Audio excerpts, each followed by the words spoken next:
Hello. Ẹ káàárọ̀, ẹ káàsán, ẹ káalẹ́ o níbikíbi tí ẹ bá wà tí ẹ ti ń gbọ́ wa. Lórí ètò wa Èdè àti Àṣà, òun la tún mú wá ní èní. Ní òní, a ó máa sọ ìtàn nípa bàbá kan àti ọmọdékùnrin kan. Bàbá yìí ó rò pé òun lòun gbọ́n jù ní gbogbo ayé. Ẹ máa bá wa bá ìtàn yìí lọ. Ká tó máa tẹ̀síwájú, a fẹ́ kí ẹ bá wa subscribe, bá wa like, ẹ bá wa share ètò wa. A dúpẹ́ lọ́wọ́ gbogbo ẹ̀yin tí ẹ ti bá wa subscribe, tẹ̀lé ti bá wa like ẹ̀. Ìtàn bàbá yìí, òun ló lọ báyìí pé ní ọjọ́ kan ní ìgbà pípẹ́, bàbá kan wà, bàbá àgbàlagbà yìí. Bàbá yìí ó gbàgbọ́ wípé òun lòun gbọ́n jù ní gbogbo ayé. Ó gbé igbá, ó gbé kótó, tá à ń pè igbá tó dàbí kótó, ó gbé kọ́rùn. Ó ní òun lòun gbọ́n jù ní gbogbo ayé o, òun sì fẹ́ gbé ọgbọ́n ilé ayé, òun fẹ́ gbé lọ kọ́ sí orí igi. Kẹ̀rẹ̀kẹ̀rẹ̀ bàbá yìí bẹ̀rẹ̀ sí ní lọ. Ó dé ibi igi, ǹjẹ́ kí bàbá gún igi. Bàbá gbé ọgbọ́n ilé ayé tó gbé dání nínú kòtò yìí, ó gbé síwájú. Nígbà tó gbé síwájú, ó fi kọ́rùn, ó bẹ̀rẹ̀ sí í gun igi. Bí bàbá yìí ṣe ń gun igi ló ń jábọ́. Bó ṣe ń gun igi pẹ̀lú igbá níwájú rẹ̀, bẹ́ẹ̀ ló ń jábọ́. Ìgbàkígbà tó bá ti gbìyànjú pé kóun gun igi yìí, ní bàbá yìí máa ń ṣubú. Ọmọdékùnrin kan bá ń kọjá lọ, ó bá rí bàbá yìí níbi tó ti ń ṣubú. Ó béèrè lọ́wọ́ bàbá wípé, "Bàbá, kí ló dé tí ẹ fi ṣubú báyìí? Kí ló ṣẹlẹ̀?" Bàbá yìí ṣàlàyé fún ọmọdékùnrin yìí wípé, ọgbọ́n gbogbo ilé ayé lòun gbé dání, òun sì fẹ́ gbé lọ kọ́ igi nítorí pé ní gbogbo ayé òun lòun gbọ́n jù. Ọmọdé yìí bá wo bàbá yìí títí ó ní, "Ṣùgbọ́n bàbá, kótó tẹ́ ẹ gbé dání yìí tẹ́ ẹ ṣubú lórí ẹ̀, ẹ̀yìn ló yẹ kẹ́ ẹ gbé sí. Tẹ́ bá gbé síwájú báyìí, ẹ ní lè gun igi yìí. Ẹ gbé sí ẹ̀yìn, tẹ́ bá gbé sẹ́yìn, ẹ máa rí bó ṣe máa lọ." Bàbá yìí bá wò títí, ó bá ní ó dáa kóun gbìyànjú ẹ̀ wò. Bí bàbá yìí ṣe gbé kótó yìí tó gbé kọ́rùn sí ẹ̀yìn, ni bàbá yìí bá rí i pé kíákíá lòun máa ń gun igi.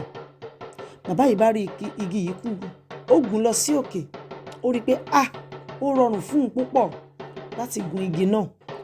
Bàbá yìí bá sọ̀kalẹ̀, ó wá bẹ̀rẹ̀ sí í wò ó pé ṣé pé nǹkan tóun ti ń ṣe látẹ̀ẹ̀kan, tóun rò pé òun lòun gbọ́n jù, tóun ti ń gbìyànjú, kò rí bẹ́ẹ̀ rárá.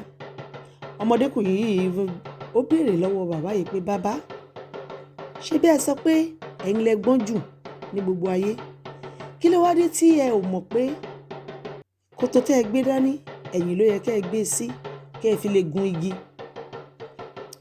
Bàbá yìí bá rí i pé nǹkan tóun ti sọ tóun rò pé òun lòun gbọ́n ní gbogbo ayé, irọ́ pátápátá ni o. Òun kọ́ lòun gbọ́n ní gbogbo ayé. Ìtàn yìí a fẹ́ fi kọ́ àwọn ọmọ wa kó lè yé wọn wípé kò sẹ́ni tí ò gbọ́n láyé. Òwe Yorùbá kan sì ti sọ wípé ọmọdé gbọ́n, àgbà gbọ́n, òun la fi dá Ilé Ifẹ̀.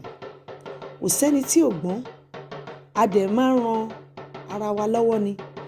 Òwe Yorùbá kan náà ló dẹ̀ tún sọ wípé ọwọ́ ọmọdé ò tó pẹpẹ, àgbàlagbà wọ́ kèǹgbè.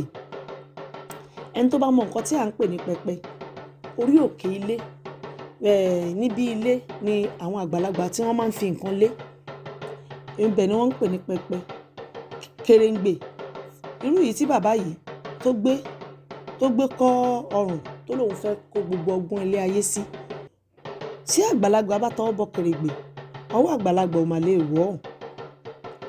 Ṣùgbọ́n ọmọdé tí wọ́n bá fọwọ́ sí, ọwọ́ wọn á wọ̀ ọ́. Ìtàn yìí la ní ká sọ fún àwọn ọmọ wa nílé wípé kí wọ́n kọ́ ẹ̀kọ́ níbẹ̀ wípé kò sẹ́ni tó gbọ́n tán nílé ayé. The story of today, the moral and the lesson of what we are teaching the children today is just for them to know that no one is an island of knowledge, because looking at the story we talk about today, the story is about the old man who thought he was the wisest man in the whole world.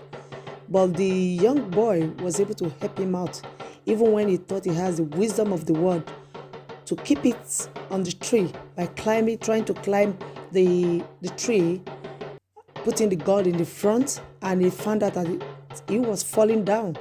He couldn't climb up until the young boy came to tell him to put the gourd at the back of his at his back.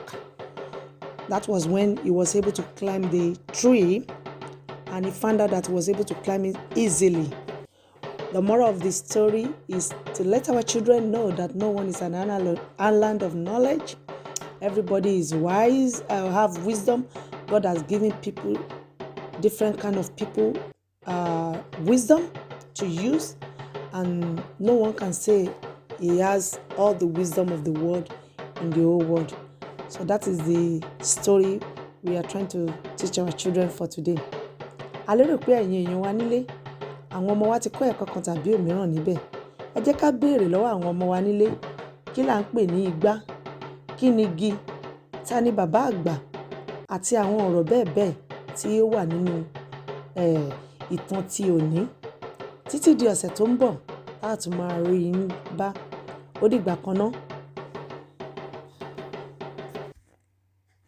Yorùbá tiwa ni, tiwa ni, tiwa ni.